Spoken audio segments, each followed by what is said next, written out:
You're listening to Ernestly Speaking, the only weekly podcast that covers friends, foes, and anything that goes. And now, for your badass host, Ernest Owens. And we're back for another episode of Ernestly Speaking with your host, Ernest Owens, myself. This is such a great month. October has been really showing me lots of love. It's birthday week, 31. I'll be turning 31. And the kickoff to my birthday was everything. A good group of my friends came together and celebrated my 31st-ish party, because I'm at the time of the weekend I'm still 30. October 12th is the birthday, right? But I was like, now that I have anniversary, which is of course October 16th, the days are like so close. So now I have to, of course, do the birthday the week, because it's like in the middle of the week. So I can't crowd anniversary weekend. So now October officially is like the second and third weekend is going to pretty much be birthday weekend, anniversary weekend, back-to-back weekends. It's going to be filled with love and joy. That's just what it's going to be from now on. And so I'm used to going to probably most likely have birthday anniversary and birthday situations kind of, coming on that tail end of each other. So that's how it's going to be. So I'm always going to probably end up having my birthday celebration. Most of it will oftentimes be on the other end, and then maybe the anniversary might be the following week. I don't know, but this was how we did it, and it was fun. It was great. I think I'm fully recovered, but it was a turn up. So it was at Rex at the Royal, which you all know is one of my favorite restaurants in Philly. My favorite new restaurant in Philly, to be honest. It was Rex 1516 on South Street, but then it's now Rex at the Royal, which is a reimagined restaurant, different menu, vibe, and flavor. I'm over here, let me sip on my recess. This peach ginger flavor is really, really good. It's like, I don't know, for this season right now, I guess the spices and the energy, this flavor is like hitting me right now. So I say all that, but yeah, the party was great. They had my signature cocktail, which was the Perdio. So if you go to Rex of the Royal, if you've been, it's the drink that is the orange drink in the cute cocktail glass with the beautiful carrot like swivel.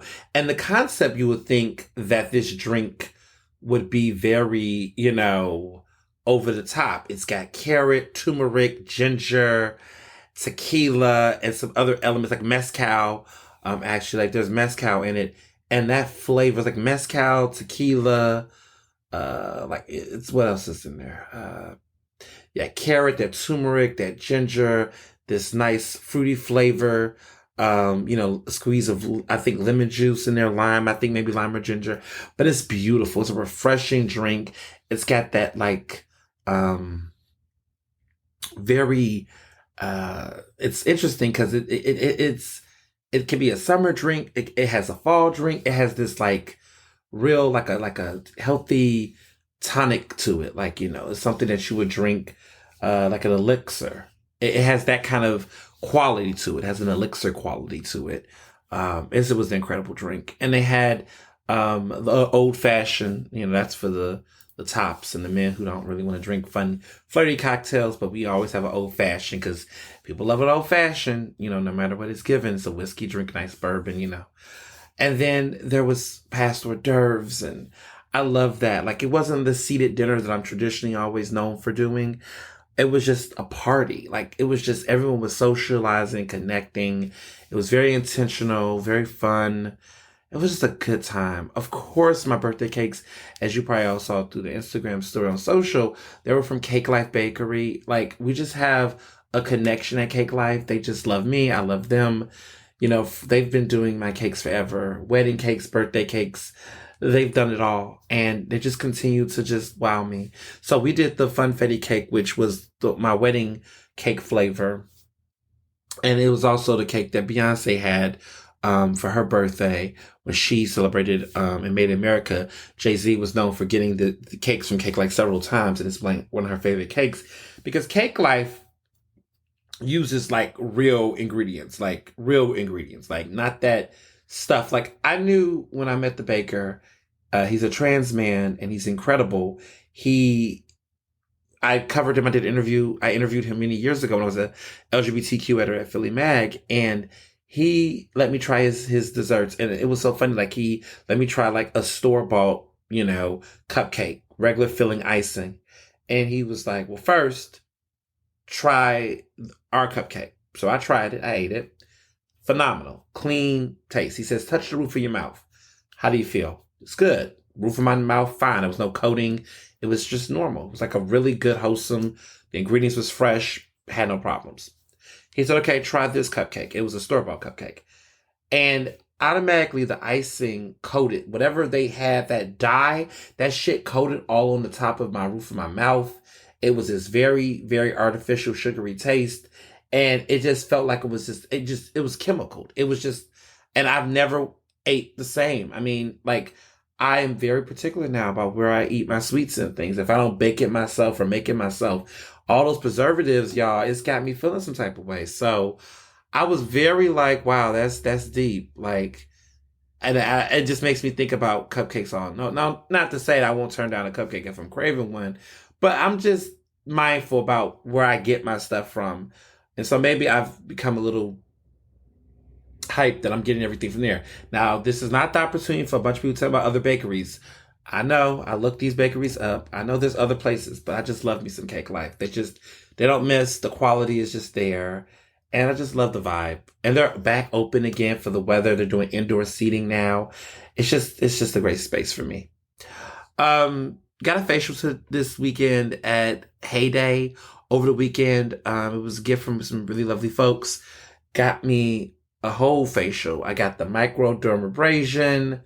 I did the needle, I think it's called like a circuit needle, not circuit needling. It was like current. Oh, current, microcurrents. I got the microcurrent and I got the microdermabrasion and the rest of the facial. Phenomenal. I showed y'all the before and after.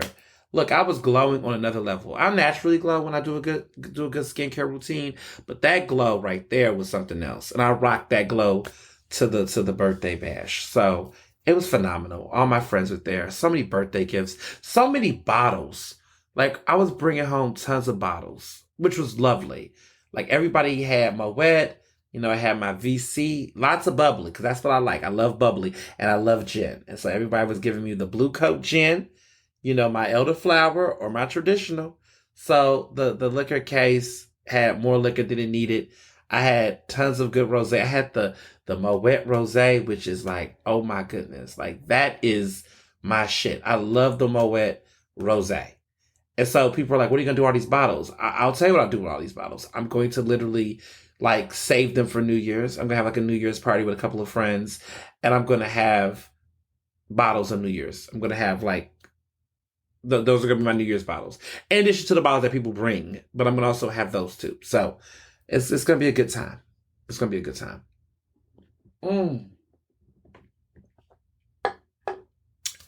Yeah, this weekend was dope. I mean, we did a lot this weekend. I went to go see the Glass Menagerie at the Arden Theater. A phenomenal show. Love the Arden. Love the Arden. Just, they had a great show. Tennessee Williams is, of course, an iconic 20th century playwright. Loved that play. Thought it was really good. Mr. Johnson, I saw it. Loved it. What else happened? There's so much. This has been a lit weekend. Oh yes, Sunday supper. We did it again. Mr. Johnson made a short rib ragu. Okay. And pasta. And he made this salad, this kale salad it was like a fall salad. It was like candied walnuts and butternut squash, and it was dope. My younger brother came for dinner, and Miss Parks, Dr. Parks, came through Amanda, and they were food critics and they thought the food was good. Mr. Johnson, listen, he's a perfectionist, okay? He does not play. I mean, you think it's simple pasta, but the technique on the meat and the types of meat he was using and how he seasoned and marinated. I mean, he used like red wine for cooking. It was fabulous. Um, but he killed it. He killed it. And he also made his own homemade garlic bread that was just to die for. So yeah, it was, listen, it's my turn next week. And next weekend is like anniversary weekend. So like we got plans to go out for dinner. We got some good reservations. We got that going on in addition to all kind of other festivities. But also I'm cooking, so I gotta figure out what I'm cooking for next week. I gotta, every week it's like, it's higher level. It's like something different. It's like, okay, what can I bring to the table? Literally. So I gotta figure out what I'm gonna do. Like, I'm not short on my skills. I just have to get more creative. Like, well, listen, a whole red snapper was ambitious, y'all. I did a whole red snapper last week. So I have went ambitious, and I did the whole steak situation the week prior, and the week before the week, because we do every alternate. But like, my goodness, I got to figure out what am I doing next week. Oh my goodness, just know that whatever I pull out my bag is going to be epic. It has to be. So I think I got to figure out. I have an idea, but I think I'm too late on ordering what I could use. So I'm thinking ahead of time for the next meal, what that next menu going to look like. But it's always going to be something epic, because Sunday supper is a thing. And I just want to thank you all for you all support on my sobriety. It has been 1 full month of me being completely sober from dining apps. Okay? Delivery eating apps. I had an addiction. I was always Uber eating. You all know this. Those who listen to this podcast know that my DoorDash, my Caviar, my Uber Eats, that was like, my thing. And ever since I've moved into the new place, I have not ordered out. I've been making my own food.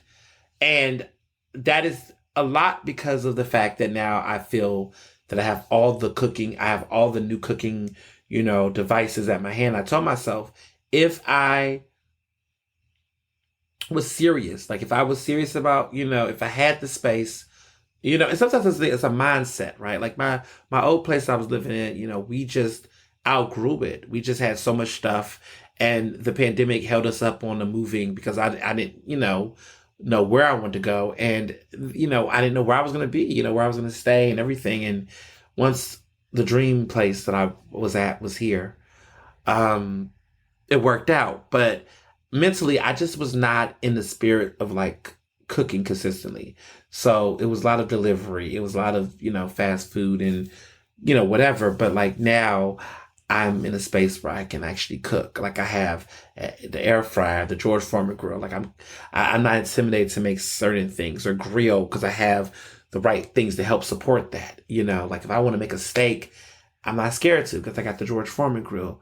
I have my cast iron skillet too, but like, I just feel like I can cook different foods, and it's not going to be hard for me to. I have a food processor.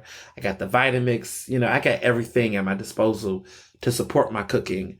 So now, if I want to, just whatever the things I would want to get off or order late at night, like I have enough ingredients where I can whip something up and fix that. So it's been good. So far, so good. It's hard out here. It's hard out here because Wendy's brought back the pretzel buns.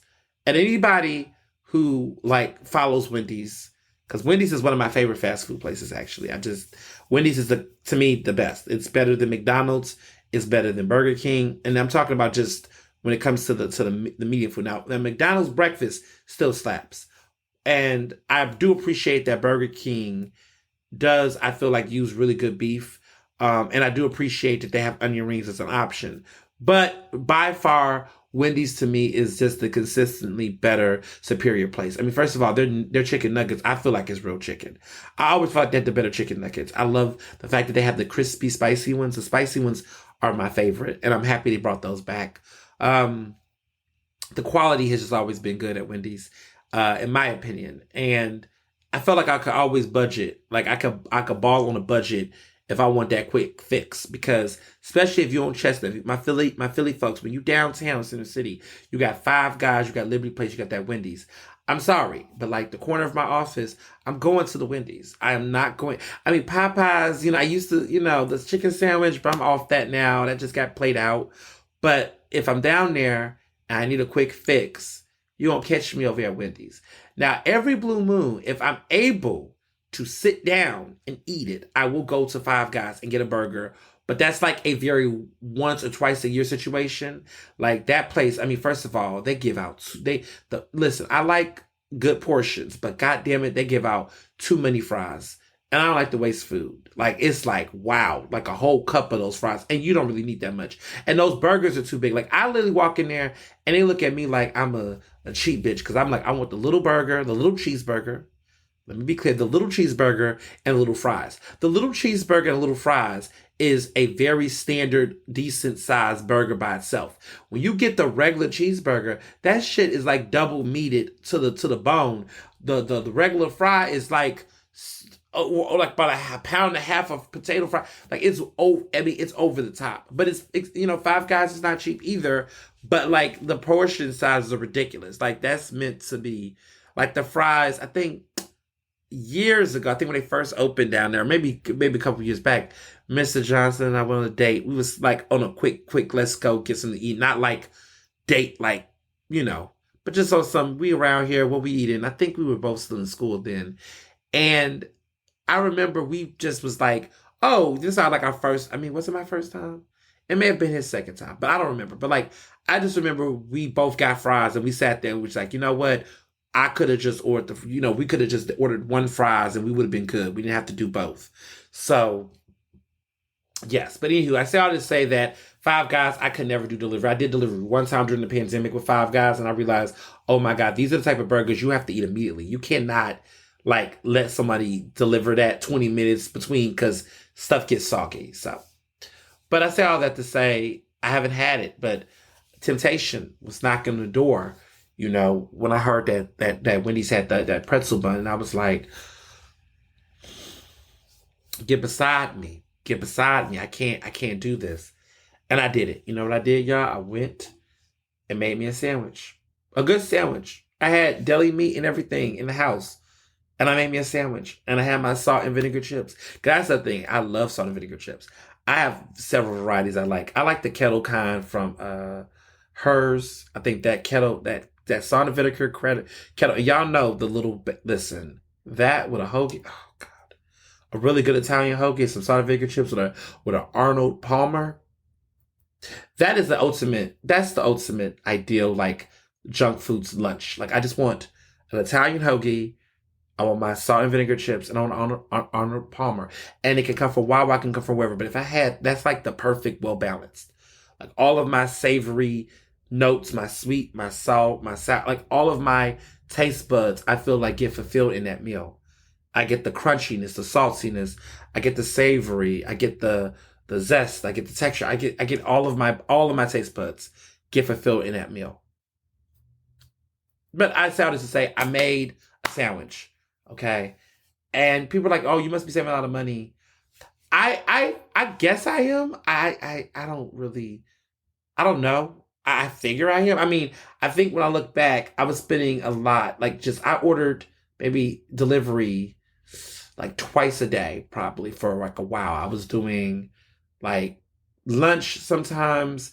I'm not really a breakfast person, but I was also doing dinner sometimes. Now, Mr. Johnson had a really big regimen on how he cooked, but like he just could do chicken and cauliflower. I'm like, I don't know. I'm extra. But now, because we have the new appliances and everything from the wedding, because we finally opened all of our wedding stuff, all our gifts and everything, we are now in a place where we can just cook the food we want and we're all the better for it. So, yes, I don't know. I just felt that in my spirit to talk about food. So also, let me figure out where I want to be on this because, well, I will say this part. So I was in Dallas. Yep, impromptu trip to Dallas. I was there at the Dallas Holocaust and Human Rights Museum. and I was there to discuss cancel culture, to talk about my upcoming book, which you all know is coming very, very soon. Super excited about it. The Case for Cancel Culture, February 21st, 2023. And just in love. I mean, the book cover sleeve, I saw the design of the book cover. You all know it's the same book cover, but like the book cover sleeve. So it is going to be a hardback. The first edition will be in hardback. So everyone will begin a hardback cover, a hardback version of the book. That will be, of course, mailed to y'all via Amazon or wherever you ordered the book or pre-ordered. You can do that. Of course, y'all know where to go. So it's a hardback. And so there's a sleeve. And so you can see the design of the sleeve, like what the back of the sleeve is going to look like, the back of the book. And when you inside with the bio and the headshot, all of that, they did all of that. And it's beautiful. It's gorgeous. And I'm super excited about it. I'm super excited about the book, the texture, the look, the feel, the color schemes. It's just phenomenal. And I'm getting excited. They're, I gave them a thumbs up. Hardback copies will be coming to me very soon. I think I'm going to get them in January. I think the mint editions, like once everything's, cleared, like all the edit, the book is done, it's like done now. Pretty much everything is like now getting ready to go into like physical production. So it's just getting real. The book journey has been real. And I just appreciate all of you all for just consistently like DMing me, emailing me, hitting me up, just showing love about this journey. Because it started off as like a dream and just something I was just hoping was going to come and, kind of going through it. But like to be on this side of it, to like, the writing part was definitely a moment, but to be on the side of seeing it happen. And I still, like, I touched the advanced copy, right? And that was exciting. But the advanced copy, that's just a little, that's the paper bound version. It feels good. But I feel like when I touch the hard copy, when I touch the final, edition, the version that you all will be getting, when I touch that and see my name on it and know that that's going to be across the country. Like I see books now at the airport. I'm like, wow, my book could be in the airport. Like that, knowing that, like feeling like I could walk into a bookstore and the book is going to be there. That excitement, I can't, just the, like I'm just going to be going to bookstores like for several weeks. Like when the book come out, I'm just going to be like walking in and just seeing people touch it and look at it. And oh my gosh, it's going to be crazy. So I'm just being grateful and being excited for that. And yeah, it's just, the conversation on cancel culture I did in Dallas was lively. It was definitely engaging. I definitely look good. I must say, I dressed up real nice. I was happy with what I did. I did a real navy, but real with swag. I had the nice paisley blue, all blue navy paisley silk tie. I wore a nice navy suit that I had just got made, and wore some shoes. Wore these shoes from Aldo. That one of my favorite like suede shoes. It was a good look. I looked good. I felt good. It was a great conversation. They filmed it and it's going to be on YouTube in the next couple of weeks. So when it goes out, I will have it for you all. I'll put it on social, but they did film it. So it's going to be lit. It's going to be lit. Just absolutely lit. So I'm excited about that. And I think, before we get into the hot topics and everything that's been going on, the Ernestly Speaking episode, everybody's like, where can I find it? Where can I watch it? So it's on Philly Cam's site, but as a birthday surprise, October 12th, my birthday, for those who listen to my podcast early, you know who you are. The folks that every morning, y'all up right now, shouting it out, you know who you are. To the people that follow it, the episode audio we have, and it will go through, and there will be an audio version of that special that is going to come out midnight on my birthday. So my 31st birthday is October 12th, right? Wednesday. That episode is going to have an audio version. So you're going to hear the live recording of that show, which sounds phenomenal. Like the audio's good, the quality's great, and basically you'll get to just kind of immerse yourself. And yes, there is visual, and visual is on PhillyCam's website. So phillycam.org, you can scroll and find the actual episode in real time or watch on demand. And you don't have to have it connected to cable or anything to do that. So if you just want to watch the episode and like see me and see the camera quality and all that good stuff, you can do that as well. Or you can just listen to the podcast episode, which is the all of the audio from the episode, and it works as a podcast episode, which is great because it's dialogue heavy. It's not a bunch of camera showy stuff that can be heard. Like, you like a movie. Like, for example, you watch a movie, you can't listen to a podcast version of a movie except like, what's that movie? Malcolm and Marie, like that Netflix film that was with Zendaya and John David Washington, Denzel Washington's son. That movie was heavy dialogue. Like, you could literally listen to that entire thing audio because it wasn't a lot of visual things. I mean, it was visual, but there wasn't anything that mostly the whole movie was just a monologue between them two. So you can listen to monologue by ear and it can play like a good audiobook. To be honest, that movie was so dry, it would have been better for that anyway. Just saying. But this is like that. You can listen to the audio version and completely get what's going on. But of course, with video, I know on the low, you can listen to, you don't want to miss my facial expressions. Apparently my face tells no lies. That's what they say. So, if you want to see my shady facial reactions and other folks' reactions and face and see some of that body language, then of course the visual is there too. So all that will be updated, but stay tuned for that. And I guess we can get into the tea. So I just want to say this, and I'm not talking about anything in particular, just observations as I look into my anniversary coming up and just getting to 1 year of marriage. To new couples out there getting married, or have gotten married, or whatever the case is. When you put wedding photos out, and again, just talking, in general, one would hope that both partners are showing the same, level of attention around their ceremony. When Mr. Johnson and I both got married, both of our accounts, had wedding photos, and, we were very, very clearly enthusiastic in love. There are some people that, went their entire wedding or marriage, or I guess engagement, not acknowledging or saying anything about their marriage on their accounts.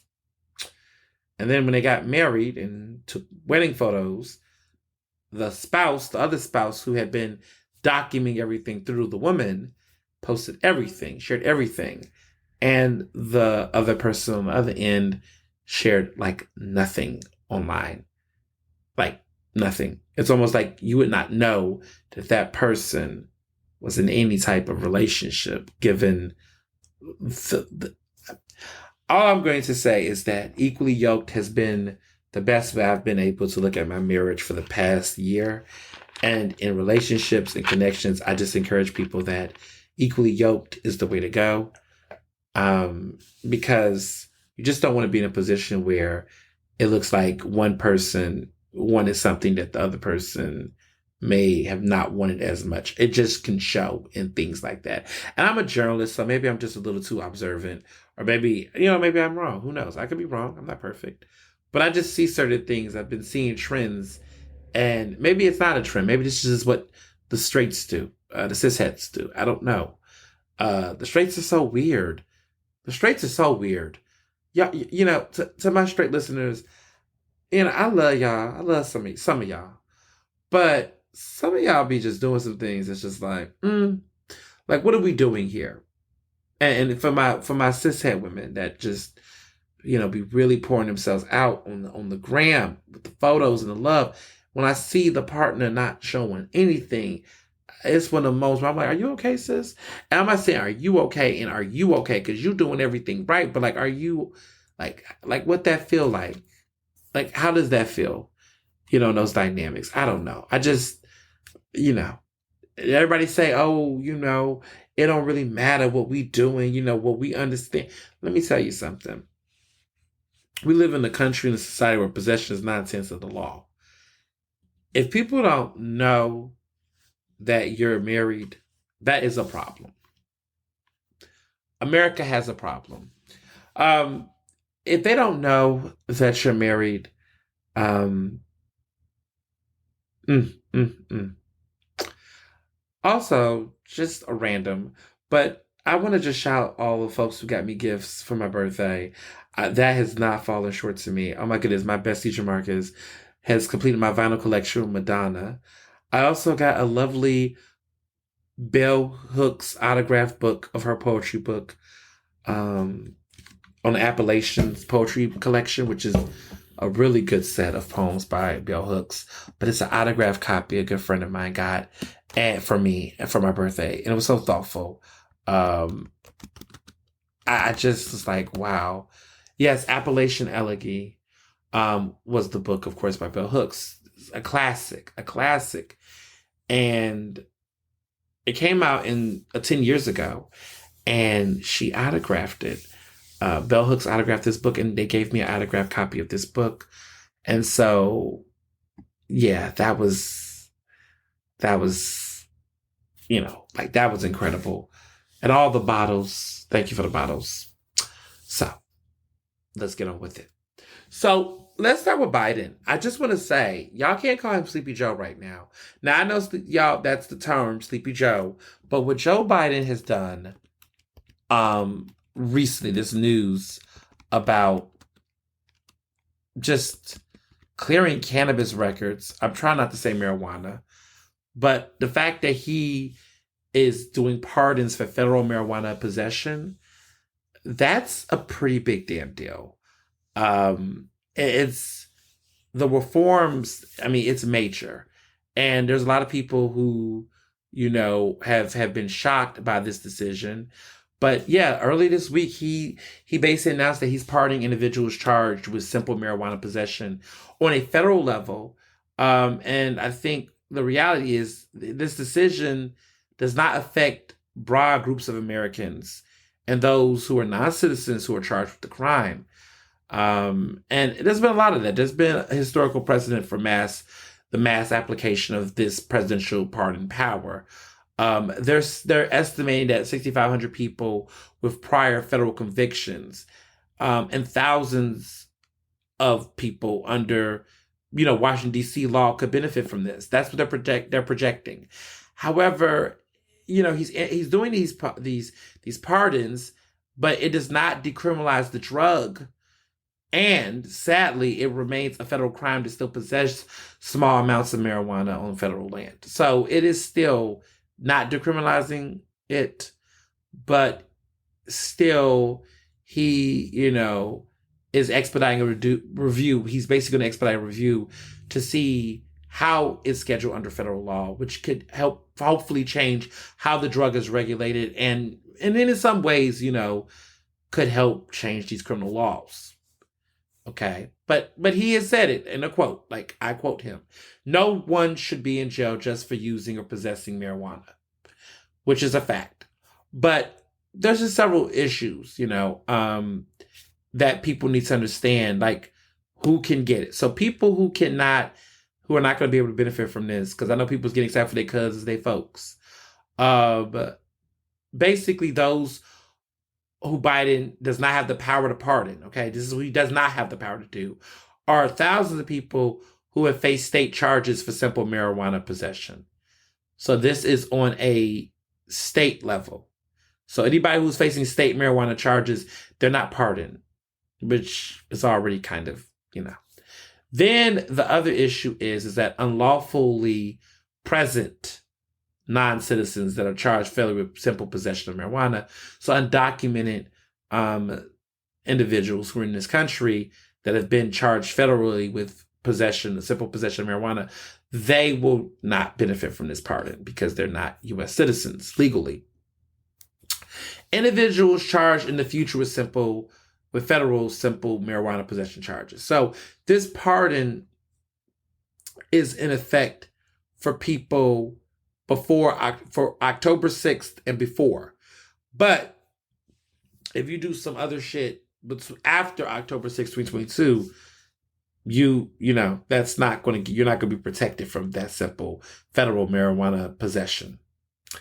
And then if you are an individual charged with other offenses, which, that's what got me a little irked, because we know that people who have had other situations that's connected to drugs, like if you're a drug dealer and you dealt with other issues, it's going to be connected.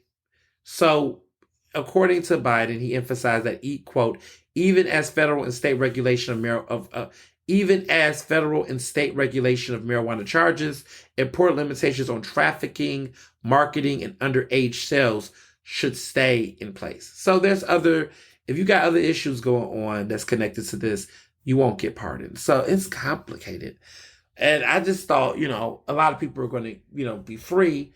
There are people that are going to have some help, but it just seems that this is going to be a little bit more complicated. And to be honest, this also demands for more decriminalization of cannabis. Like, we have to really, get serious about how that works. Because we have to decriminalize. We have to. Because if you still treat it as a drug, if you still treat it as this bad thing, then yes, this is a Band-Aid, but this is not going to do the real work, in my opinion. It's going to make all the difference. It's a good start, but I'm still kind of like, gotta see more. But I thought that, okay, maybe don't fuck with Joe Biden was, don't fuck with a Biden was the term of the week. And I was happy about the possession of marijuana changes on law, federal pardons, all that. But then I was thinking to myself, there's got to be something else going on in the news right now. Why is Biden so generous? Where did this come from? And then I read that his son, Hunter Biden, his legal troubles are back in the news. Okay? People want you to know that FBI agents are on the case, and they think that he should be charged. Hunter Biden. He's been in some serious legal trouble for a while, and now it's looking like he might be indicted, y'all. Just a possibility, strong possibility. Apparently, people have been knowing this for a while, since the spring, but there was this big Washington Post story that came out that really poured the tea on this. And I have been like, what's been going on? Okay. So I quote from the story, because I'm looking at it. Federal agents investigating Biden, this is quote, federal agents investigating President Biden's son, Hunter, have gathered what they believe is sufficient evidence to charge him with tax crimes and a false statement related to a gun purchase. What? Like, what? So a lot of the allegations of what he might or might not be charged with is that apparently from the mid to late 2010s, he was doing a lot of stuff where they were saying he was bringing a lot of money from foreign interest, and he struggled with serious drug addiction, which people, have seen some videos. It was some videos and stuff that leaked, but Mr. Biden, Hunter, the son, has done a lot. But apparently there was a federal inquiry into, whether he paid his taxes during the Obama administration. This is before Donald Trump was getting into him. Because, Donald Trump supporters had been talking about Hunter Biden for a minute. And then apparently during Trump's administration, then it became criminal investigations to Hunter, which was conducted by the U.S. Attorney's Office in Delaware.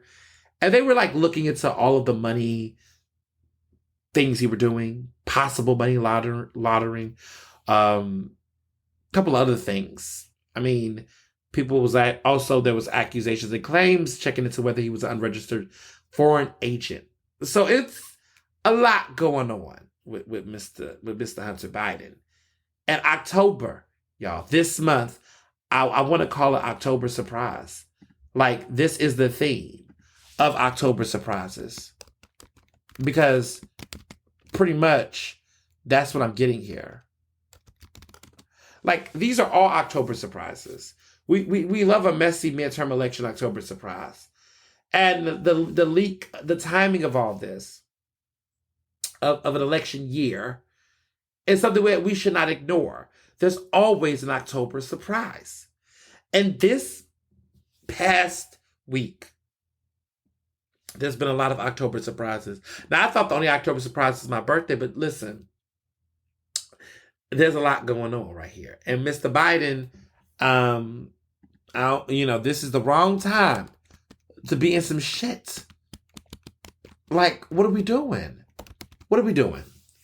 But just when we thought, okay, that we were, doing what we were doing and thinking that, what the worst could happen, a lot of tea was happening.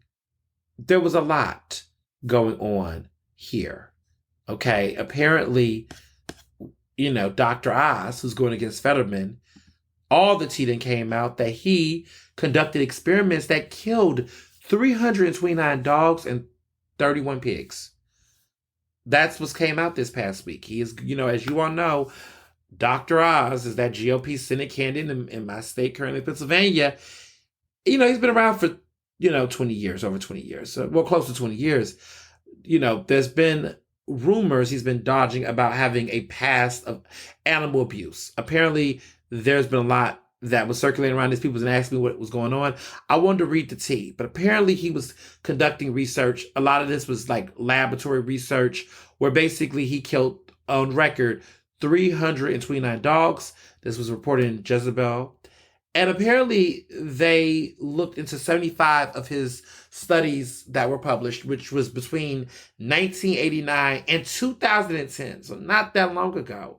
And they found that 31 pigs were killed in other experiments he did. 661 rabbits, were killed. And rodents, which I'm not going to just, rodents.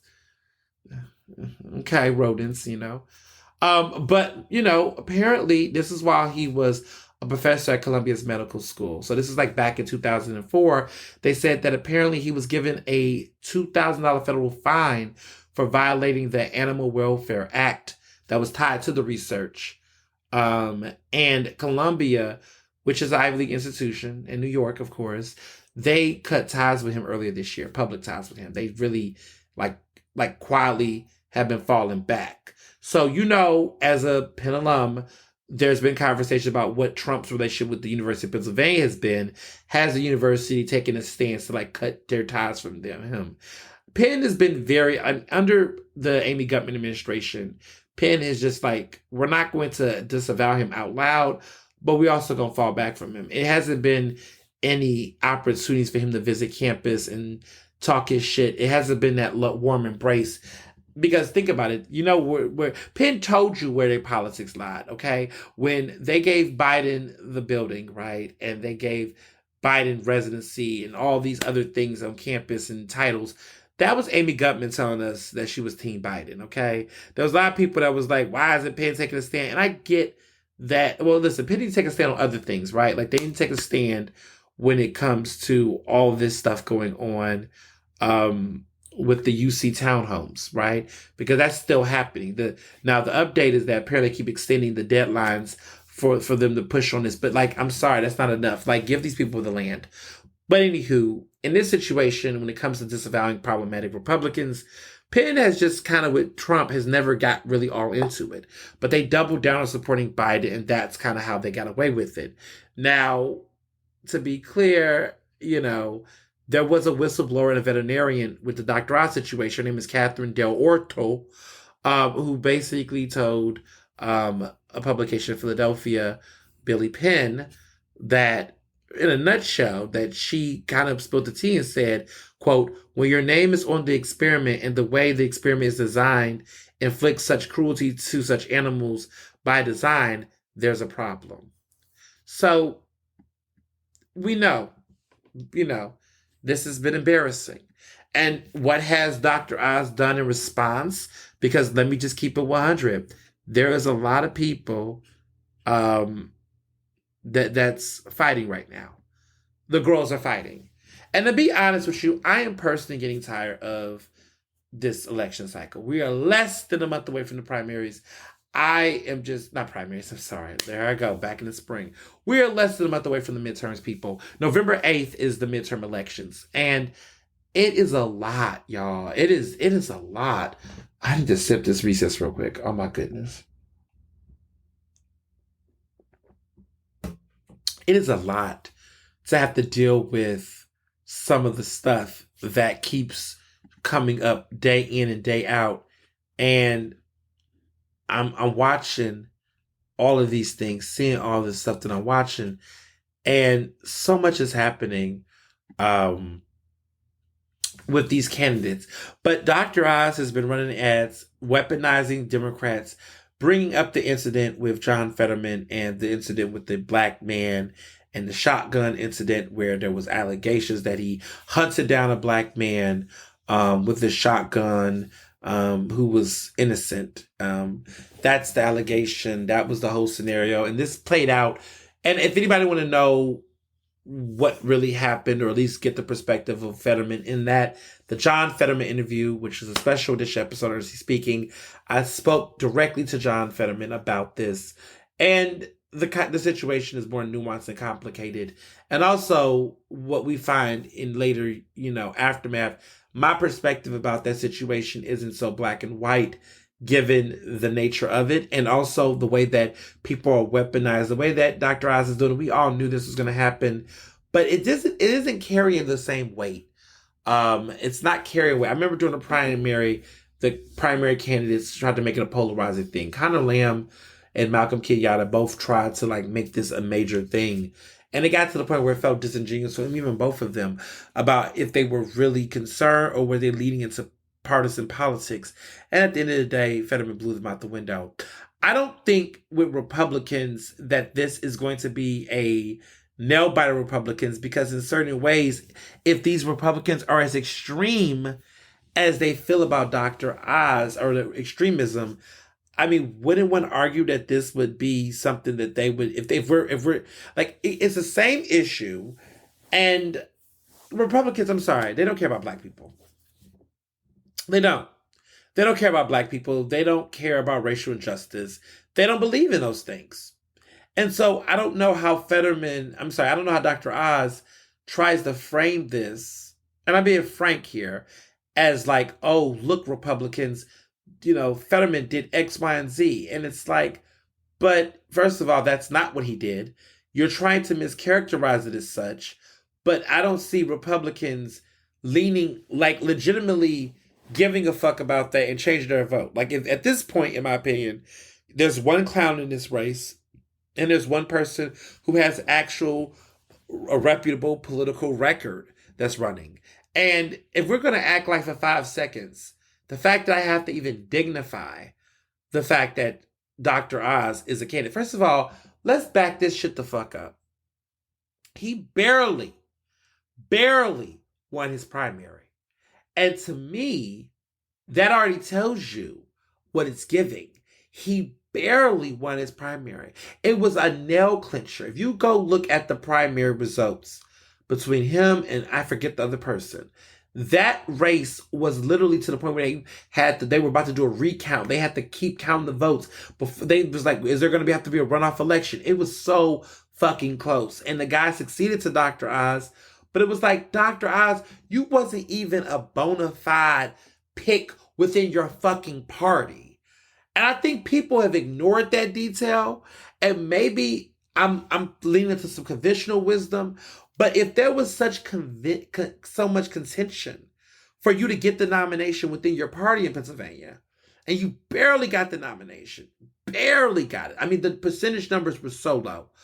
If you barely got the nomination vote within your own party, now you run against a man who got his votes in every fucking county. He wiped those. He got over 50% of the vote. Like he crushed it. I mean, he crushed his opponents. He swept every county. Like Fetterman did a sweep unlike anything else. There was not one county in Pennsylvania that Fetterman did not win in the Democratic primary, which lets you know that it was a clear referendum. That was the ultimate. He whooped ass. He was here to get it. Oz can't say the same thing. Oz has been playing on defense the entire time. And while the polls are showing that it's less than 10 percentage points amongst them, which is serious, but we look at this money though. Oz is funding a lot of this money himself and he's getting billionaires.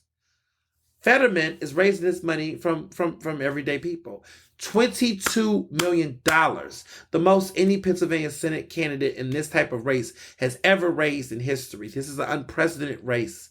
Fetterman got $22 million in the final quarter. Like, what is going on? That is what I'm talking about. Like, this is still not over. It's going to be a fight. But I do think that Fetterman is going to, I think he's going to win. I think he is going to win. And it seems to be a big margin now between Doug Mastriano and, of course, Democratic nominee Josh Shapiro. So we see it with Josh is that Josh is making some inroads. I'm going to hold some of my thoughts because I got some thoughts about certain folks, but I'm going to reserve that to after they win the election because it doesn't build any value. It doesn't really bring any value to say some of the things I really want to say now because what's the point? But I have some thoughts about that gubernatorial race. And I'm going to keep it cute. Y'all probably, if y'all been listening to previous episodes during the primary, y'all probably know, y'all can probably sense that I'm not like, I feel some type of ways about certain stuff going on in certain races. But I would just say that at the end of the day, I'm not voting for Doug. Never did, never have, never will. Like, no. Just won't. Have no interest. I'm not voting for any Republican. Like, I mean, what a waste of a vote. And speaking of wasting of votes, getting into another area. First of all, in Wisconsin, that Mandela Barnes, oh my goodness. If y'all have not seen him, my goodness. Talk about a candidate. We might have a bunch of black people who might become U.S. senators this cycle. I don't know who's going to pull it off. That Mandela Barnes race, he's currently lieutenant governor of Wisconsin. And let me tell you, he could get it in regards to votes. 35. He is running for Senate and he could get that seat. I can see him getting that seat. He's bringing the energy. I like him. And I think he's got a shot. I think he could win. I really do. This would be big. It's given Cory Booker with more flair and flavor. From what I know, he's single. He's a lieutenant governor. He's bald. I think slightly bald. Yeah. But it's giving Cory Booker energy. How you doing? I think it might be good. He's the first ever Black elected official to ever serve as Wisconsin's lieutenant governor. He was a state representative in Wisconsin before. Rising star. I think he might have a chance. I don't know why we haven't heard about him much before then, but his political rise has kind of come from 2013 to 2017. He was a state rep. He became lieutenant governor in 2019.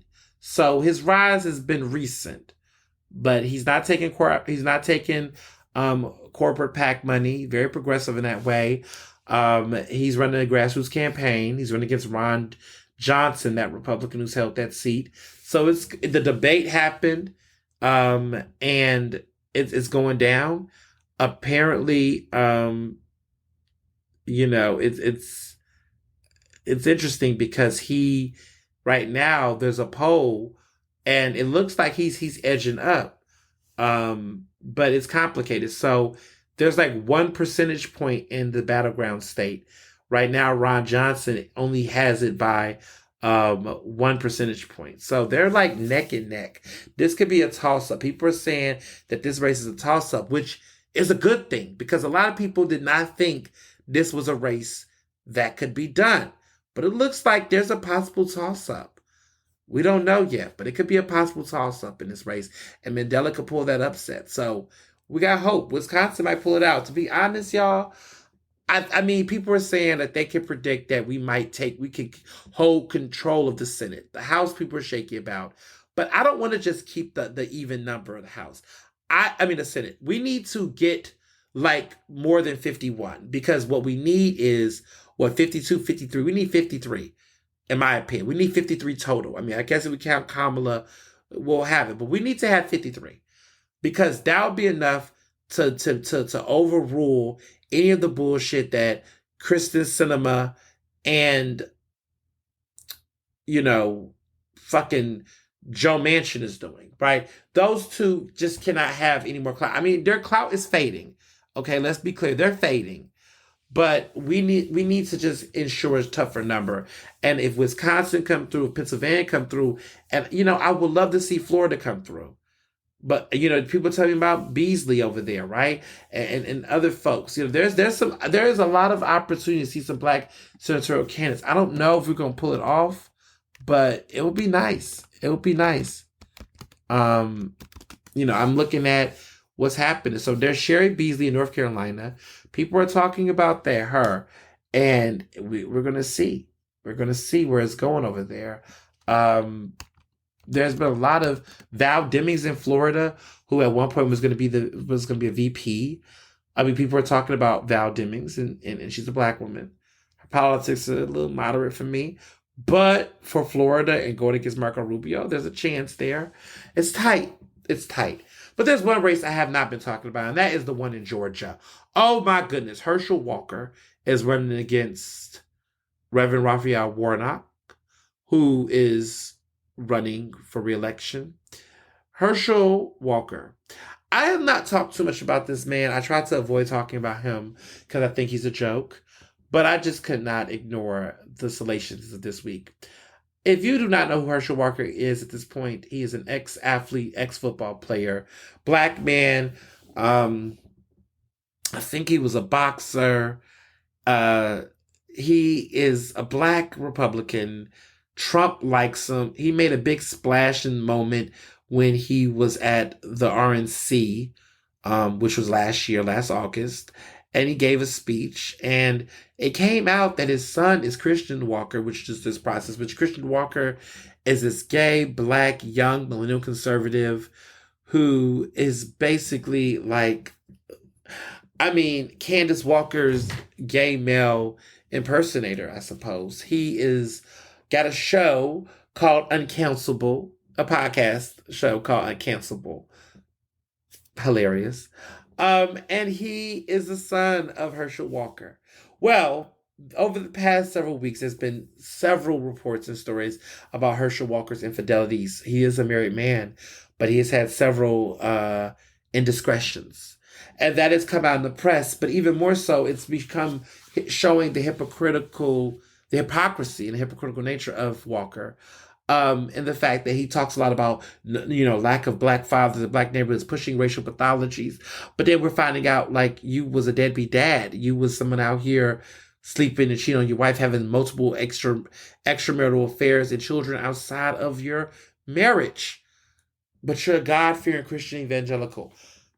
But you're all of these things. You're this big Bible thumper who is on this racial crusade and talking about saying everything that these white voters, conservative voters want, but at the same time his lifestyle is not matching a lot of the things that he's saying. It's giving hypocrisy for me. It's giving double standard. It's giving I'm going to say what's going to make me money. It's giving I'm going to do whatever is going to rock the boat and make me feel good.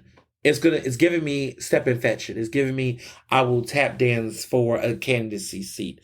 They say who wants to be a millionaire.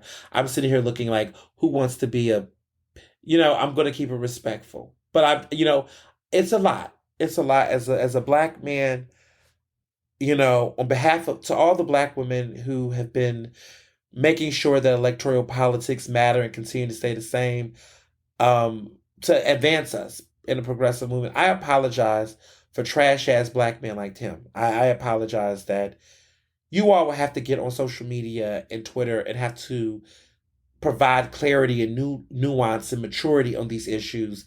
And people like him will continue to be trash and do what he do. So it's a disappointment. I just want to apologize to you all. You know, I could spend all day arguing about what's wrong with him.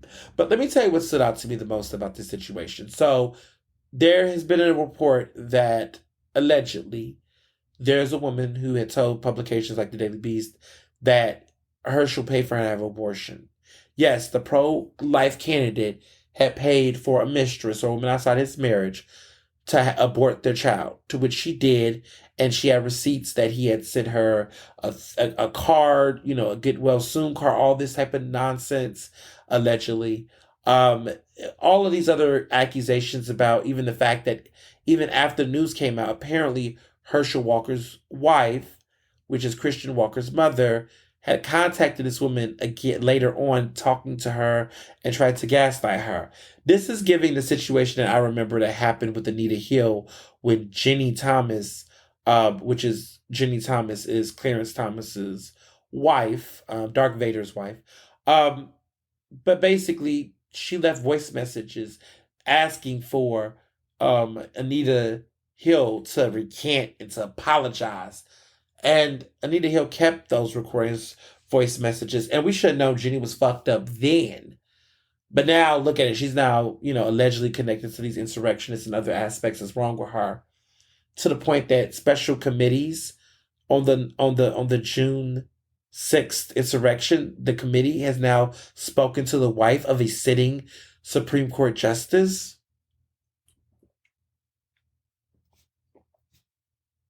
It's very telling. It's very telling. And so I'm at a point where, I can't reason with unreasonable people and unreasonable things. And it's hard, right? It's hard to pretend that this shit is like acceptable. What we have found out is that Republicans are like, I'm sticking beside him no matter what. I'm sticking beside him.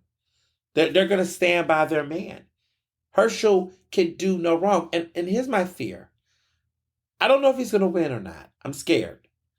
But if Herschel Walker wins, this is going to be the most consequential election, in my opinion, since Trump. Because if a black man with no intelligence whatsoever, with no level of, he's a Manchurian candidate, but if a black man like Herschel Walker can win a U.S. Senate seat and get elected by Republicans and be a lying, finagling, poor excuse of a father that's paying for abortions, allegedly, and doing all of this fucked up stuff, allegedly, that if they would elect this man with all of this heat around him and this controversy surrounding him, then that tells you that at this point, anyone can run if they're willing to align themselves with white supremacy, if they're willing to align themselves with people that are seeking to take this country out. So they're giving doggy prizes to people with this affiliation. And at what cost, right? But they don't care. Which brings me to Christian Walker real quick. So Christian Walker has been dragging his father on social media. He's trying to tell everybody that he's known these lies for years and he's tired of breaking his silence. This boy is a grifter. This boy is somebody who recognizes that his father's appearance has now hindered his reputation. Because if his father gets elected, he's flipping. He's going back to where he was. I think he doesn't think his father has a chance. And I think that he is at this point trying to build his relevance, trying to reframe the narrative on himself because he's recognized that he's been like a clown. And now he wants to turn his father for the name. But I wonder who gave him the coins, the money, the support to do this, because there is clearly some family problems here and there's clearly some issues. So we'll see. I mean, everybody's, Herschel's like he loves his son, and everybody was like, well, which one? Which son? Because I can't keep up with all these babies that's coming out. So, yeah, I'm not really a fan. I mean, clearly I'm not a fan, but when I talk about this complicity with the Republican Party and white supremacy, I look no further to people like Kanye West, right? Kanye, which that man is gone. That man is gone. That man is gone. It's not coming back. He's not coming back. It's not coming back. This whatever this grace that a lot of my brothers out here are holding for him, y'all, he gone. He's been gone, but he's gone. He's gone. And it's time for us as a community, as a culture, to let it go. There's nothing intellectually stimulating. At the end of the day, keep it 100. You're not calling him a genius because you actually think he's a genius. The man has lost his damn mind.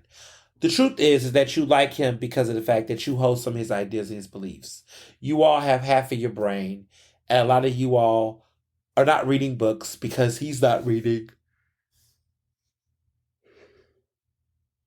You're not reading books. You're not thinking critically. And you like someone like him because the proximity to a billionaire got you off thinking there must be something here. Because in your mind, if someone's a billionaire, that must mean they're smart, duh. And if they're smart, they must be so smart that they should tell us how they accomplish all that money. Sometimes it's just being at the right place at the right time. Sometimes it's compromising your principles. Sometimes it's just saving shit. It's a lot of different factors that can explain why people do what they do and how. And I just feel like with him, it's been very cliche, it's been very corny, it's been very fake and performative for a long time. And Kanye's brand has been rooted on for a while this conscious tip for a minute, and he's still trying to act like this detour to extremism is there. I think at the end of the day, this man is a fucking he is somebody who is lost. He is someone who is a narcissist. He's arrogant. And I think we know this already. And there was a time where this kind of behavior was okay. There was a time where everybody thought this was okay. Like this was like who he was. And it was okay when we thought he was progressive or he was a liberal. Now he's the one on the conservative spectrum. And the shit is just scaring everyone out. To be honest, we knew this day was going to come. I mean, again, black women been knew. And black queer people had known, right? I have been observing the problems with Kanye for nearly 10 years. Yeah, nearly 10 years I've written about him. And when I saw Yeezus come out, I saw how Yeezus became a problem. Like 10 years ago, he was angry and fighting about the fashion industry not embracing him. And I remember those interviews with Sway. You ain't got the answer, Sway. All the Breakfast Club interviews, all of that. And I just remember how he just really just always wanted white validation and approval. And I think he's at a place where he's willing to get it by any means necessary. Kanye has been the same Kanye. The truth is that he was speaking, liberal shit, and now he has switched his brand to conservative, and he's like the same annoying, insufferable person. And my goodness, like, y'all, people are like, oh, I love the music. Yeah, whatever. I mean, is that dude really making real music anymore, or is this all crap? I mean, the Donda 2 rollout was garbage. I mean, it's just a lot. And you can love somebody and all of that, but you gotta love somebody into some help, because what you can't do is normalize this and think this is okay. And the issue is that he has definitely taken to new heights. I mean, the all lives matter merchandise, the throwing shades, the coming to the fashion show. Lauryn Hill's daughter was rocking one of these outfits. It was wow. I mean, she was one of the models and she was wearing it, and people were pushing back against her. And her defense was like, "Oh, you all don't understand. It's deeper and it's all this." Listen, if your message is for the people and people can't interpret it and read it correctly, that means that you're failing at your communication. You're bombing as an advocate, and like at the end of the day, it's no one else's mess to clean up. But here I am. Here we are, watching a lot of these things take place and take shape. And the thing about it is that with Kanye specifically, he came to that fashion show, Paris Fashion Week, with Candace Owens. It was intentional. Everything he did was intentional. It was, if you thought the White Lives Matter thing was something separate, no, it was with white supremacists and those who support them, like Candace Owens. Like, this is the culture and the behavior that they're aligning themselves with. They're defending people like Donald Trump. Donald Trump is a racist. Like, he's a racist. It's a fact. He has said racist things. He has pushed racist policies. He's racist. And they're defending him and they're aligning themselves with racists, right? So if that's the way that we're going here, and then to double down even more, he does an interview with Tucker Carlson. And Tucker Carlson needs no introduction. But I'm thinking to myself, like, okay, so you're okay with going on this show. You're saying all kinds of ridiculous things, talking about your wife. And again, Cam is no complete and total innocent person in this situation. She has enabled this behavior. She continues to, use it and benefit off of it, capitalize off it for her own personal brand. It's just tacky. It's just gross. It's insincere. And yeah. So the Tucker Carlson interview was it was cringy because of the fact that he got Lizzo's name in his mouth, which is disgusting. I mean, can they just leave Lizzo alone? I mean, like, why? Like, he's talking about Lizzo. I mean, he's at the same time, he's throwing other shots. I'm looking at these affiliations, these collaborations, and the fashion industry is turning against him, which I do believe at the end of the day, it's going to be the fashion industry that's going to hold him the most accountable compared to everybody else. I think the fashion industry has been the ones, Gigi Hadid, all of these people are starting to speak out against him. They're talking about how fake he was, about Virgil Abloh, who was the fashion designer he used to collaborate with around Donda. Virgil Abloh, his the late Virgil Abloh, had Off-White and all the fashion brands connected to Balenciaga, I believe, actually Louis Vuitton, more so Louis Vuitton. But, he was a big deal. Artistic director, creative, and everyone argued that people knew that essentially Kanye was jealous of Virgil Abloh. He was.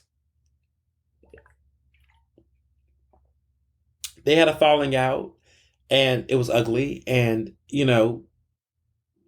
look where we are. But I kept telling people this, and I don't know if people remember this, but in the midst of all these affiliations of white supremacists, Kanye did the ultimate no-no, which is basically he said something anti-Semitic. And the moment he said something that was anti-Semitic, that's when everybody wanted to intervene. No, it wasn't the sexism, the misogynoir, the anti-blackness. No. It was the anti-Semitism that finally did him in. And I always told people, a lot of these white people that, were out here talking about what they were going to do and what was going on. The platforming of it, I said to people, well, to be clear, allegedly his net worth is $2 billion. But I tell people that in this country, we live in an anti-black country. People can have racist views on social media often. And for some reason, at some point, there has to be a step in where people put their foot down, their hand down. And they either, say or acknowledge that there are people out here that they'll say homophobic stuff. They'll say racist stuff.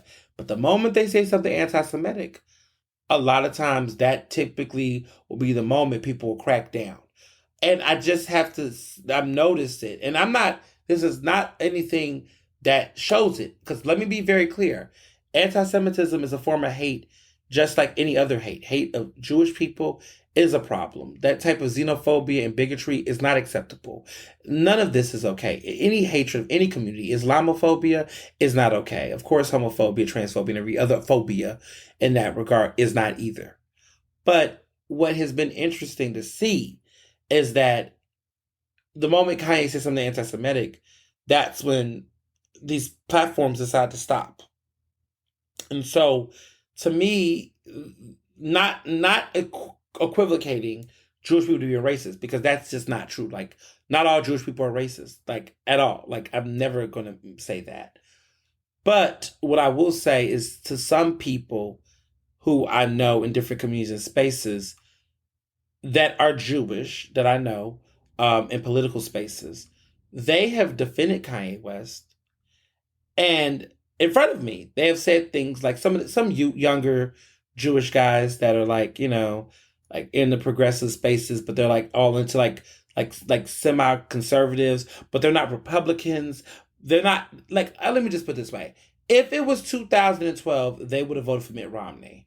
And a lot of them used to say around me when I went to college was like Obama Ove, which is like as if it was like, oh my gosh, this guy, like, good grief. That used to be a term that they used to say, Obama Ove. And I heard that in college, and I graduated in 2014, so this was 2012, and they were entertaining Mitt Romney, and I was just like, why would you not support Obama? But they felt like he wasn't, his policies were not tough enough to support, the war against Iraq. But a lot of this were points being made by certain think tanks and groups. And Obama was a decent president, a good president, when it came to I think building allyships with different people. I think he was no threat or no harm, in my opinion, right? But the interesting thing was with Kanye, they were like, "Oh, I like Kanye. Kanye's he's got different political thoughts." And I said, "But his thoughts have talked negatively about slavery. He has implied and have said that slavery is a choice. How do you listen to him? How do you support him?"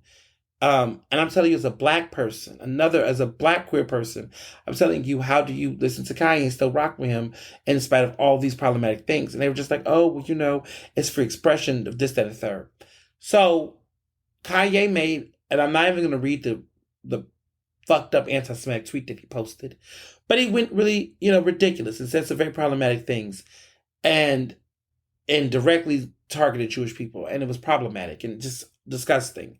So immediately, Kanye West's Twitter account got locked for the anti-Semitic tweet that he posted, and then Instagram restricted he got restricted. He got locked out of Twitter, and he got restricted from Instagram following his remarks. So it's been a lot going on to Kanye, right? Charles Blow, one of my favorite columnists, wrote a piece in the New York Times called "The Exploitative Anti-Blackness of Kanye West."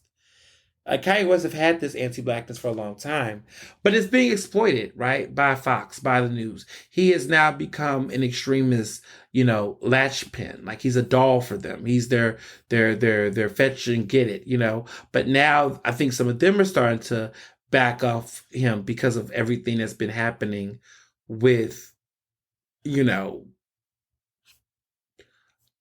everything that's been going on with this latest anti-Semitism.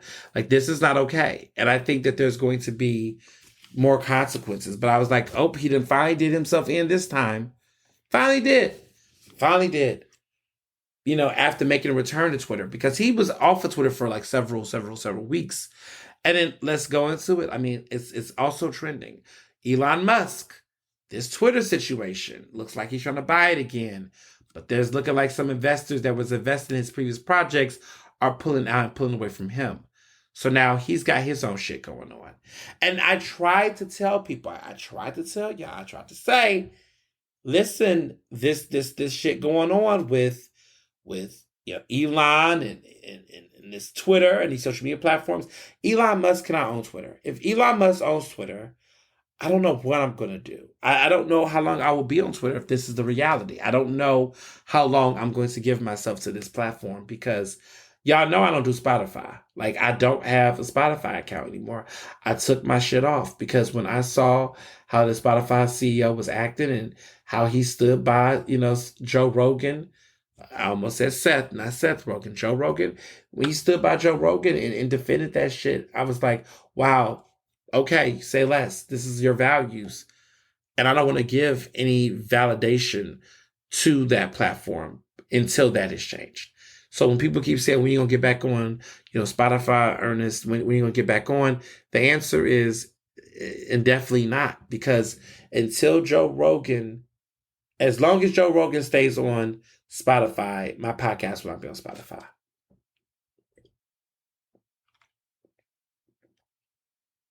The day he is off that platform, the day he quits, I might get back on. Maybe. But you all are listening on Apple, you all listen on Google podcasts, and you're listening to it on other places. Amazon. I think someone said they call Alexa for the podcast and it comes on that way. My friend Laura said, like, there's just other things going on. So, we'll see. We'll see how all this is going to play out. I mean, the week is long. This week's going to be longer. There's going to be more October surprises dropping from the sky. So we're going to see. So some other news, brief news and everything on the rest of the world. The rap girls are beefing. I mean, not beefing, but like, I just feel like lately every week there's been some battle. And I just need everybody to just sit the fuck down. The City Girls, right? JT wants to get into a Cardi B. Cardi B was getting into an Akbar V, or as my friend laughs at me when I say it, Valerie Akbar. Well, that's the V in Akbar V. Like a Valerie, who was on Love and Hip Hop Atlanta for a period of time, and now she's a recording artist. She's, got her body, lost all this weight. She's now trying to be a music artist, a female rapper, I believe. I mean, I guess she is one, but she's, she's out here. And, she was on the Super Freaky Girl remix with Nicki Minaj. And everybody sees what's happening. I mean, honestly, I just feel like with all the subliminal jabs, even though I'm picking sides, my fellow Libra, Cardi B, her birthday is like the day before mine. She's a Libra, a pure Libra at that. But at this point, I'm just looking at her like, pick these battles, sis. Like, you don't have to go toe to toe and respond and react to every single thing these women do. And like all the rest of them, like Nicki, has just been so disappointing. Like Nicki Minaj has been disappointing for a minute. But like the instigating and stirring the pot with other girls, the stuff going on with Cardi feel like she has to respond. Like at some point, like I'm not saying anybody should act like a man or whatever that means, right? But like, look at just how some of these other beefs are being dealt with. And like, honestly, go meet each other in person. Have mediators. You all are too fucking rich to be having this. Like, it's not juicy anymore to me because it's so passive. Like, nobody wants to at the person. Like, at the people. All these avatar facial picture changes and stuff. Like, enough. It's just too petty. It's just too extra. And for what? For fucking what? So, yeah, yeah.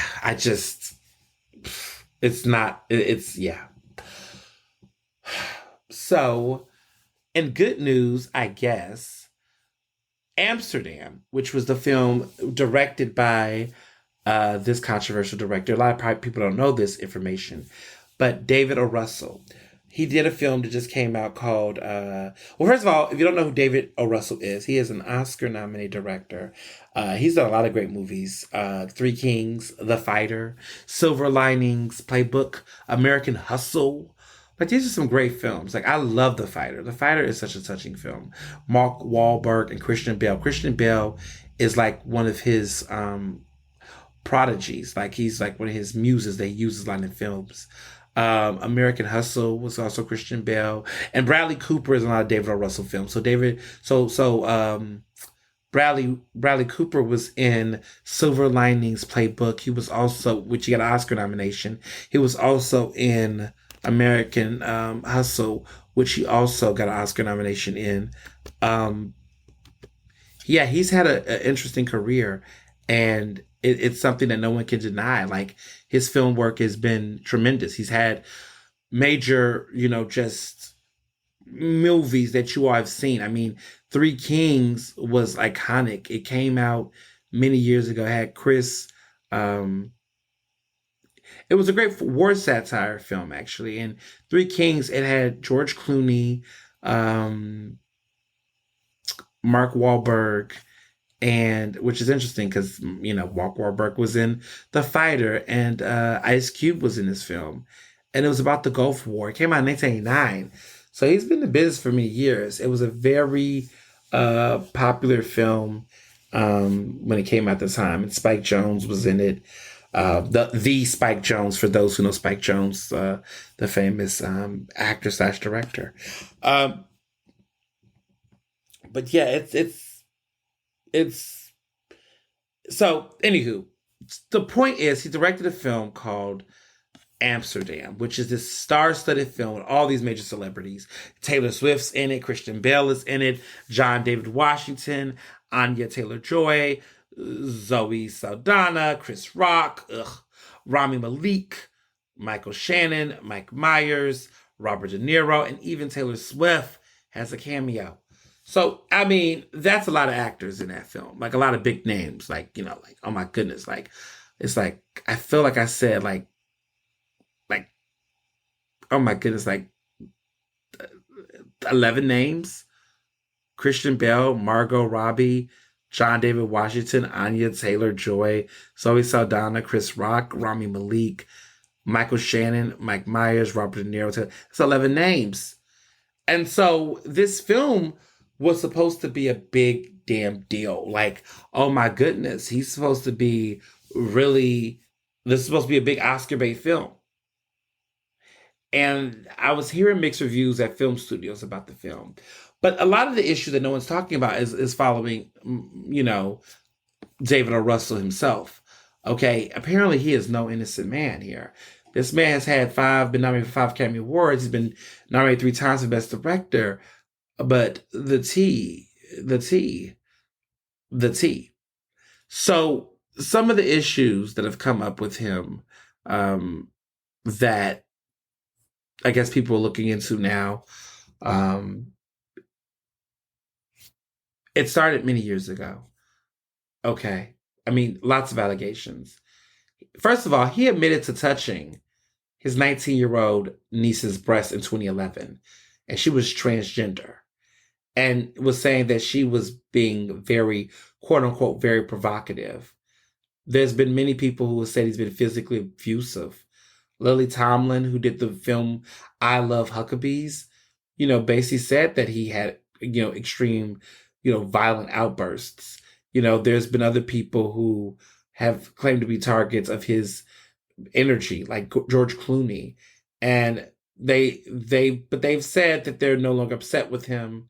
However, there's been allegations of a toxic work environment several times. These allegations go all the way back to the 20 of June 2000, when that video came out of how he acted with Lily Tomlin. Then there were other people who said he had loud outbursts. But the one that stood out to me was 10 years ago, January 2012, in which there was his 19-year-old niece who filed a police report alleging that Russell, which is her uncle, sexually assaulted her at a gym in Florida. There is a report that got published, and according to that report, at the time he was 53 years old. He offered to help his niece with abdominal exercises and basically placed his hand right over her genitals. She's a transgender woman who, the niece, which her name is Nicole Peliquin, she is a transgender woman, and she was on hormone treatment at the time. Further, she alleged that he then reached under her skirt and felt both of her breasts. Now, he admitted to a responding officer that he did do this, that he was touching on his niece's breast, which is creepy as fuck. But he was claiming that he was talking about how he was curious about how her, I guess, hormones that she was dealing with in her, I guess, her transition, how they affected her breasts.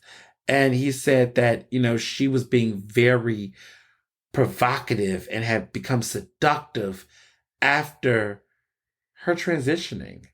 Now, he's describing his 19-year-old niece saying this to the police. He also, kind of went as far to ask her if she was uncomfortable several times, and apparently had her, quote unquote, pinky swear about letting him touch her breasts. She said she felt uncomfortable. Like, the case has been closed. It has not been referred to the state attorney's office. And they said at the time, quote, this is what a representative for the sheriff's office had said, that basically because the situation is an allegation of simple assault that was not witnessed by law enforcement, so he doesn't have any criminal charges. That's what was said.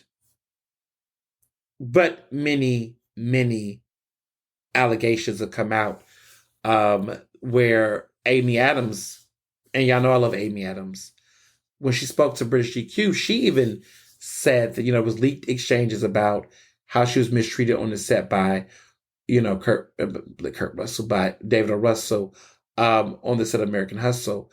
She said that a lot of stuff was going on, that basically he had developed a, quote, wild and crazy way of working. She described it as mania, and screamed at her throughout. She said she cried. She said she was devastated on set. Um, you know, Talking about Jennifer Lawrence didn't have those problems. Um, it was just some very interesting issues. Now, I will note that this was the film where Amy Adams got her first lead actress nomination, um, at the Academy Awards, and she was great in American Hustle. But the stuff that she endured, um, yeah, no. So, taking all that into account, this movie comes out this weekend, and people were trying to figure out, why did it flop. That's why it flopped. It costed $80 million. It was in over 3,000 theaters across America, and it only made $6.5 million opening weekend. It tanked. Okay, and this is a comparison to a film like The Woman King, who had half of the budget and made 3 times as amount of money on opening weekend as that film did. Booyah! So nobody wanted to see the 1930s super all-star white lead acting, for the most part, outside of Denzel's son. Like, this was supposed to be the big Oscar baity movie, and this movie, already tanked. And so, there's a lot. There's a lot going on.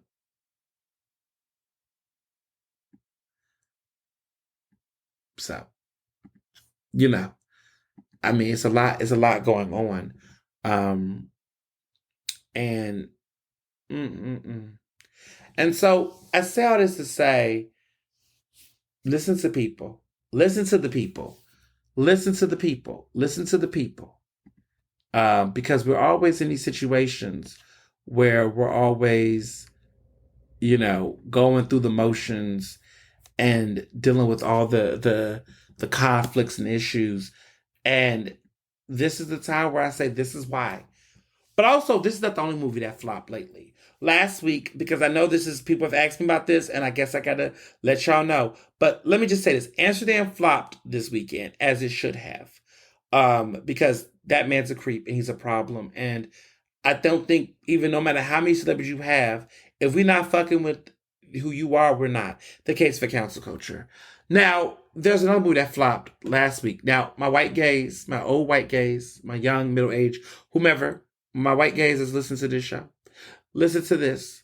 Hear me out as a black queer man on this thought about this film. Bros by Billy Eichner. Now, a lot of people been into been talking about it. Bros also flopped. It actually made $5 million. It's supposed to be this first ever black openly gay rom-com by a major studio that features an all openly gay cast and LGBTQ director and writer. I don't know, all this other stuff. Billy Eichner is insufferable and annoying as fuck. Let me just start by saying that. If you don't know who he is, he's the man on the street. He did the man on the street jokes. He's barely funny. He's corny, forced funny. He's the guy who thinks he's funnier than what he really is. And he's also just giving very ultra white gay. Ultra white gay is white gay men who are so in their inner web world that they just do not recognize anything else, and they don't understand how the things they're saying are problematic or how detached they are from the rest of the world. And so Billy Eichner, I always found him to be anti-black in the fact that anytime he was really addressing homophobia, he always doubled down on instances of when certain black people did homophobic things, which again, it's completely, homophobia is a problem. But I always thought it was interesting how he always directed the frustration aggressively on black people who did this versus his white counterparts or conservative counterparts, even though he's not conservative. But It just always is interesting to me how he always like knew how to pick up the mantle and go after black people for anything that could be slightly homophobic, and even in what he was assumed to be. Let's be clear, because even if this movie didn't flop, he said that that he really just blamed straight people for it, saying that they didn't want to support his film in the rom com. Let's just keep it 100. The film was corny. Okay, the film was corny. It was very formulaic. It wasn't anything groundbreaking. And all of the conversation and marketing he did prior to it was very full in erasure. Like, I mean, let's be clear. Fire Island happened. I get it. Like, it wasn't a mainstream, whatever, but like, are you dissing the very platforms that actually allowed for the public to engage with your content in a way that could see you on the screen? The problem is that he did not know who the audience was. Like, I don't know if it was trying to appeal to straight people to go see it, to force this "we're just like y'all" narrative, which they already fucking know, or was it just the fact that it's just plain boring? I think what people underestimate is that society's not waiting for major Hollywood studios and these major institutions to co-sign progressive radical ideas and concepts that has already been in existence. So like this community that people are trying to foster, while I do understand it, I just want to also add that this has been happening already. None of this is new. And rather than trying to feel like a victim, get your ass up and do something about it. Like, speak up. And I think too many people are playing both sides. And I just feel like when I was like with Bros, it just didn't seem like the kind of film where I saw myself in. It plays off the same lazy tropes. It's the same, oh, we, two white gay men that I guess look conventionally attractive. It's centered on these men, and you're talking to people who didn't have black queer like weddings. None of my people want to see Bros.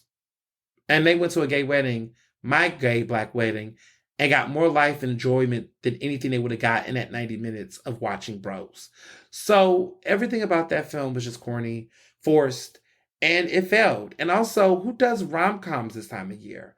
Who does rom-coms in October? October are about epics, odysseys. Like, do we read The Fucking Room? Like, rom-coms are not around this time. This should have came out like in the spring. This should have came out at a time where it was not as competitive, maybe February, closer to around Valentine's Day. I could have solved the marketing. The marketing was off. They kind of threw this out in fall. I hope they weren't thinking it was Oscar season worthy, because my God, I can't see it getting anything. I mean, it just bombed, and it didn't bomb because people don't want to see queer films. It bombed because these are not the type of stories that fly anymore. It needs to be more intersectional, more intentional. And that just wasn't coming across. So that's why Bros flopped. It wasn't because of homophobia. I'm not going to let y'all blame it on the straights this time. Now, there might be some folks, and there was some instances of homophobia allegedly, like there were certain studios that when they saw the trailer, they didn't want to promote the rest of the movie. So there are some of that. But to be honest, we didn't see other movies with lower budgets go to infinity and beyond based on the support of the queer community. So just not going to give that all that weight and all that validation. Billy Eichner has problems he needs to work on. As far as TV goes, Abbott Elementary has been hitting this entire week. I love Abbott. This season of Abbott is like funnier than ever. That Sean King joke, y'all, I'm still floored. If you haven't seen the latest Abbott Elementary episode, you'll see it. It's where Jesse, Tyler Williams, who of course, or Tyler Jesse Williams from Everybody Hates Chris, but now he's in this role playing a good Greg. This Greg character is everything. But he is in it, and he makes this Sean King joke close to the end of the episode. And like that right there just did wonders for me. I said, okay, Quinetta knows what she's doing. She's thinking of us when she's writing this script. I watched Baddies finale with my friends. Amanda, and I had dinner. We was watching all of the Baddies finale. I'm happy this show was done. Baddies season 2 is it. I don't really need a Baddies season 3. I'm just like, whatever. Then there's Bobby, I Love You, Purr. It's getting to the finale. It's getting closer to the end. I don't know. Am I reality TV out? I don't think so. I just think I'm looking for something a little bit more spicy. I am falling in love with original scripted television. Queen Sugar is snatching my pearls. But like, y'all, I got to take a break from Queen Sugar because I forget. People are like, I got to take a break from Sheen Quicker because Sheen Queen Sugar is running my blood sugar. No, it's just such a lot of suspense. And I don't want to watch it like week by week because I just, the nerves I get, I just feel like I have to let a lot of episodes build up and clump up. And then I kind of mass watch them and then I transition because I just mentally cannot watch episode because there's so much layers and it would just be too much. So there's always that. But I want to, this upcoming week's gonna be fun. Birthday continues with more dining and more good things. So much is happening. But I wanted to say to a fellow, I always crack on him, calling him corny legend, but our wedding song was, all of me. So he's not that corny. But John Legend said on Twitter, referring to Kanye in the most deepest way, he said, weird how all these quote unquote free independent thinkers always land at the same old anti-blackness and anti-Semitism. And that's how you do it, folks. And that's how you do it. It's interesting that it's always free when it's enslaved. It's always free when it's enslaved. And Kanye done finally walked his ass into it. And someone made the joke of saying, can't believe the White Lives Matter guy also hates Jewish people. Wow, this has never happened before. Because we've seen it. We've seen it. Not everybody want to talk and go in and they want to talk about words matter. And everybody wants to speak up against him. And I've tried to tell people that this is real. People are pushing back, and it's gonna be, yeah. It's telling. So, like I tell people, stay woke. Stay woke. We knew. Black women been told y'all, and I listened. We've been told y'all Kanye. So it took Kanye to do this for y'all to give a fuck. Okay? However y'all want to do it. The case for council culture. February 21st, 2023. That's what I keep telling people. But this week's going to be fun. Following these journeys. This birthday coming up and the anniversary following it. It's going to be a lot going on. I can't wait for y'all to listen to that special edition episode. And yeah, it's been a hell of a month. So as always, be well and be best. Ernestly Speaking is recorded in Philadelphia, Pennsylvania, and can be found on Apple Podcasts, Google Podcasts. To stay up to date with the latest on the show, follow me on Facebook, Twitter, and Instagram at Mr. Ernest Owens. Use the hashtag Ernestly Speaking to tell me what you thought about this episode, and check out my website at ernestowens.com.